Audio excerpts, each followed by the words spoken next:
Hello, Facebook. It has been laid on my heart to share my testimony with you all. On July the 8th, 2016, last Sunday made 2 years, my life took a turn for the worse. On July the 8th, 2016, I got the worst headache of my life. I left work early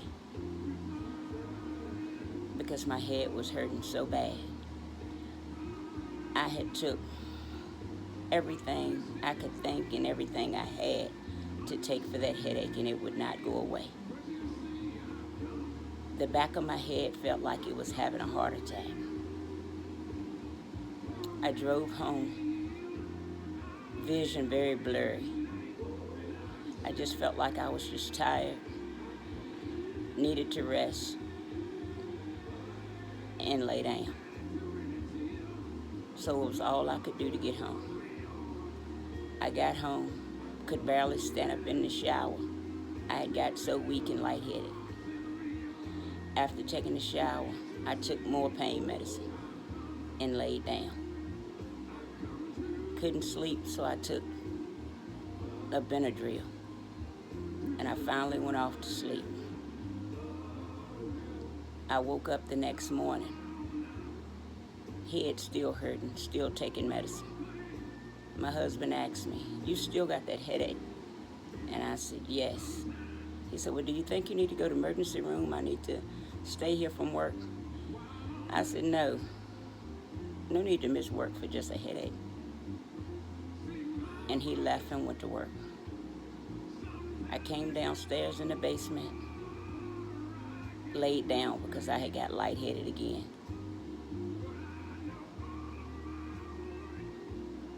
I started to feel really, really bad and woozy. My vision was getting worse. So I said, I need to get out of here. I don't need to lay down here by myself, sick like this. So I drove to my daughter's. I got there. I laid down. I walked next door to my mother's. I laid down over there. They gave me stuff for my headache.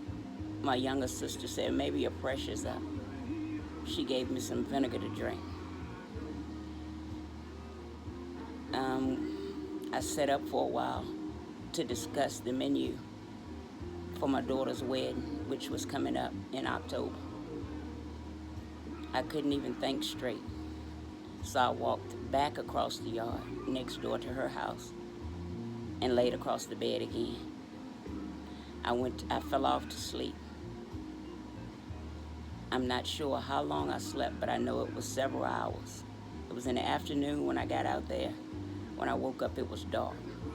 I looked around. I said, "What time is it?" And I can't remember exactly what my daughter said, but I couldn't see the clock. And I said, "I done slept all evening." So then I got up and I started bumping into things. And I said, "Oh my, I can't see." And my daughter said, "You still got that headache, Mama?" And I said, "Yeah." And I didn't want her to know that I couldn't see. So I laid back across the bed trying to think, how was I going to tell her that I needed her to drive me home? So she came in. She said, "Mama, you haven't eaten all day. Maybe you need to eat something." So she fed me a big old burger. That's the last thing I remember, eating that big juicy burger. And I didn't want her to know or scare her about how bad off I was. But I just told her, I said, "My vision is a little blurred and I don't feel safe driving. So do you think you can drive me home?" And she did. And her fiance at the time followed us, and she took me home. And I came in the house. I didn't want my husband to know how bad I was, but he knew I was in pretty bad shape. He kept trying to take me to the emergency room. I wasn't thinking clearly. They wasn't aware that they needed to be making decisions for me, but I was making them for myself. And I said, well, I'm going to just wait till Monday where I can get in touch with my doctors. And not with them not knowing the shape I was in, they just accepted that. I laid down that night, the back of my head just pound. I had took so much stuff and I couldn't sleep. So I took more Benadryls so I could go to sleep. I was up and down all through the night. My husband kept asking me, you sure you don't need to go to the emergency room? I said, no. The next morning, we get up. He getting clothes out the closet for church. I said, I'm not going to be able to go to church. I can barely see. And he said, you can't see? I said, no. He said, well, you need to go somewhere. And I just balled up in a knot in the bed because my head was just pounding in the back. I mean, it had got so severe by this point, I was seeing nothing but stars. And it's not safe to even say it was a headache, because it just felt like my head was having a heart attack in the back. One sharp pain after the next. So when he suggested to go to the emergency room, by this point I said, okay. I said, but we need to go to Duke, because that's where my doctor's is. So he said, okay. We get in the truck. He had to help dress me and lead me to the truck. We get in the truck. Immediately when he started to pull off, I said, baby, we can't make it to Duke. I'm not sure I can even ride to Danville. So I laid the seat back and just balled up in a knot and held my head to the hospital. When I got there, they took me back immediately. I got there about 11 a.m. They worked on me. They did CAT scan. They did a spinal tap. They did what they could to ease my pain. They gave me what they could or what they had. All I remember is they was giving me morphine. It eased it, but it didn't stop it. And they diagnosed me with meningitis. But the doctor said it was so much fluid and infection in my head, so much swelling, that they had to send me someplace else. So I said, well, they talked about Corellian. I said, well, my doctor's is in Duke. That's all I could remember keep saying. So they said, we'll see if they could take you. So they came back and told me they could. They said, but you got to go on the flight. And I said, why my husband and my daughter can't take me? Why I can't ride with them? They said, you have too much swelling and infection in your head for that. We have to take you. So I said, okay. My daughter and my husband, they looked at me and they said, we'll be on behind them. I can barely remember the ride. But when we arrived, they started working on me immediately. And the doctor there said, one more day, you would have died. And I said, what? He said, yeah, you heard me right. Your head couldn't took any more of what you've been through these past few days. You would have died.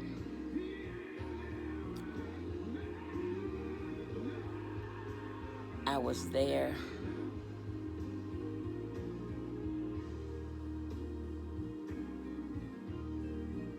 three to 4 days before I even realized that I was there. I remember coming to myself, and I said, asking my daughter what the day was.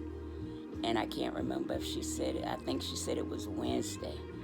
And I said, Wednesday? Oh, I got to get out of here. I got to go to work. And nobody said anything.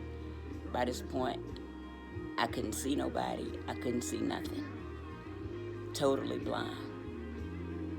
Doctors came in, they worked on me, they did test after test, they tested me for everything. And I had to take another spinal tap.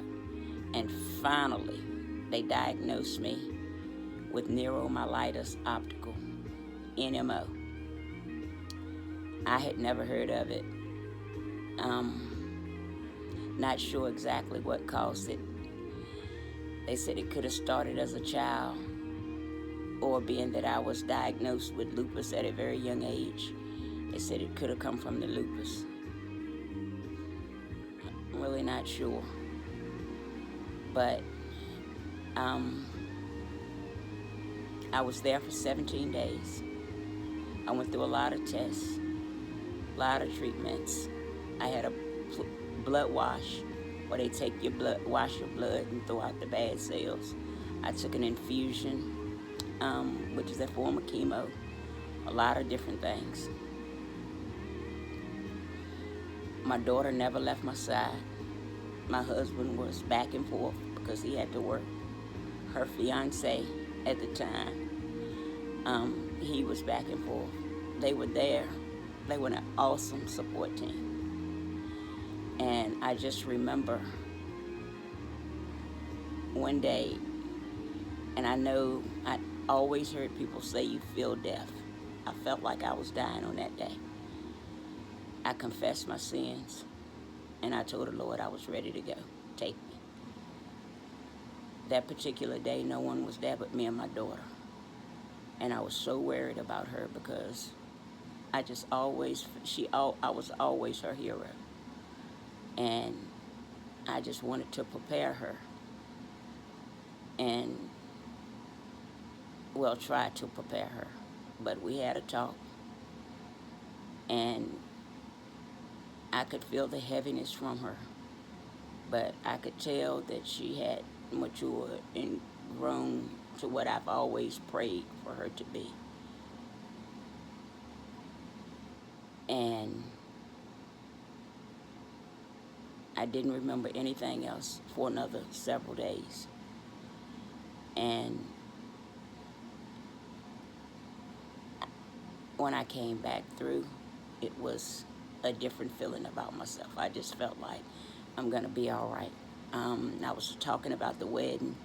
I said, I got to get out of here to make sure I can still get in my dress. We got things to do. We got to have this bridal shower. And, I mean, God had just really started to move. And another couple of days, not sure exactly which day, my daughter came back in, and I could tell and feel that something was wrong. And I said, Rika, what's wrong? She said, Mama, how do you feel about never seeing again? And I said, Rika, where did you get that from? And she said, I caught the doctor outside the door, and she said, you'll probably never see again. I said, Rika, if we're going to trust and believe in God, then we can't believe those things that the doctors say. We can't believe everything that they say, especially anything negative. And she just said, okay, Mama. And on the 17th day, I had to have the blood wash and take my infusion, which is the form of chemo. And that was a lot because the blood wash took a couple of hours and the chemo took about 4 hours. But I was willing to do it because they said if everything went well and my body was able to take it, I could go home on that day. So that morning I did the blood wash. That afternoon I did the chemo. And while being hooked up, I fell off to sleep. And I jumped, and the bed felt as if it was going up. So I said, Rika, why are they moving this bed up? What's going on? And she said, Mama, nobody's moving the bed up. And I think she thought I was hallucinating or something. but I seen a bright, bright light. I've always heard people talk about the Lord coming to see them, had never experienced it. But it was the brightest light I had ever seen in my life. When I tell you bright, LED didn't have anything on this light. And I looked all around the room trying to see. It was black dog. Still totally blind. But I could see that light. It was like a breath of fresh air blowing on my face. A smooth, smooth breeze. The best feeling I had ever felt in my life. I looked at my arms. I could see the light. Looked all around the room. It was black dog. So I just looked straight up. And all I could see was that bright light. And I just felt like I was up so high. And the Lord started to speak to me. And I said, I knew you wouldn't leave me. And he said, you are healed and you are whole. I want you to tell the people that I am working the same miracles today that I worked in the Bible days. And I was trying to talk. I couldn't say anything. I wanted to ask, well, will I see again? How long will it be when I will see again? And I just gradually started coming back down. The light started fading away. But I felt, it was a feeling I could never put into words. I didn't want to come back down. I wanted to stay right there where I was. And I don't know how many of you have ever experienced that. If you have, I know you know what I'm talking about. If you haven't, I pray that one day you do.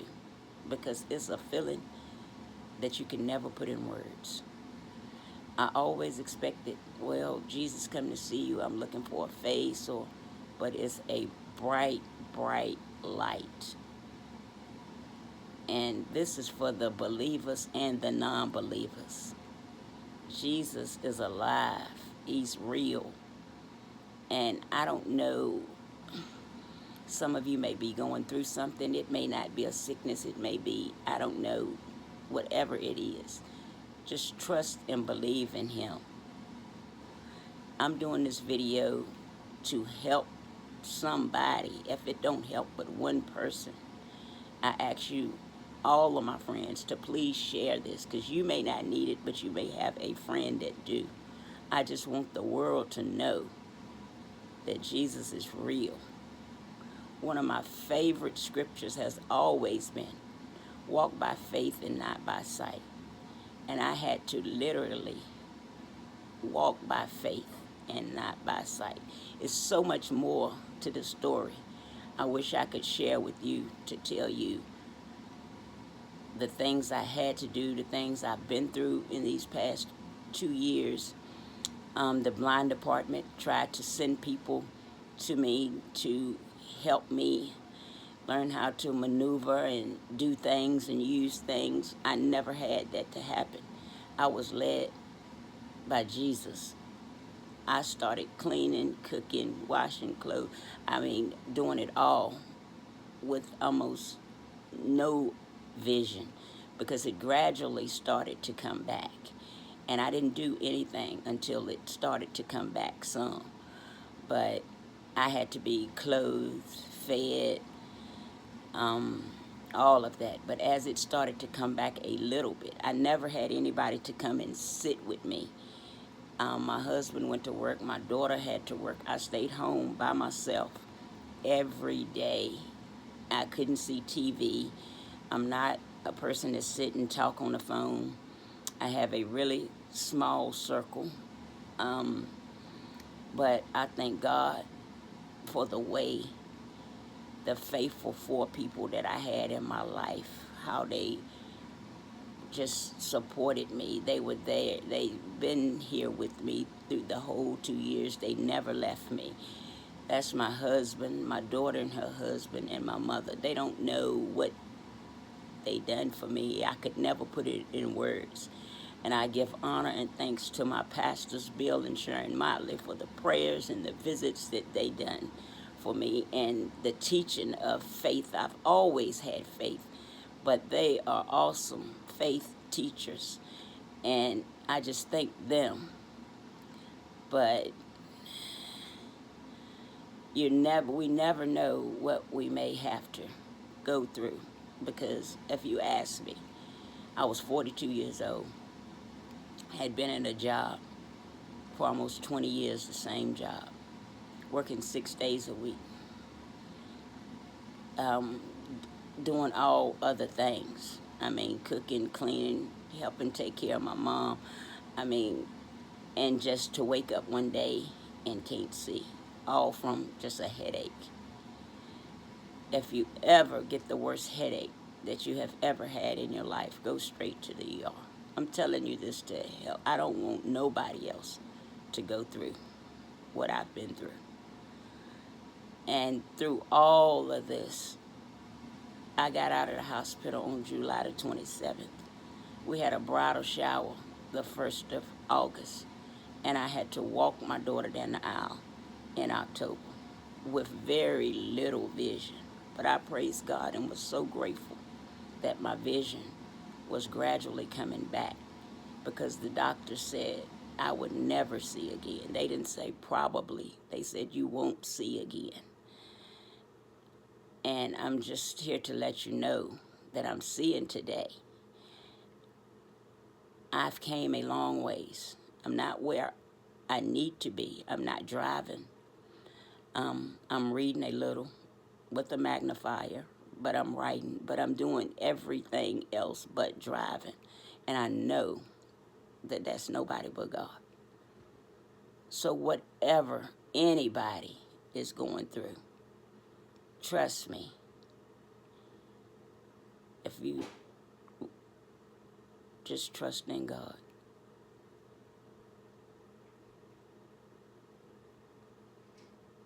He'll fix it.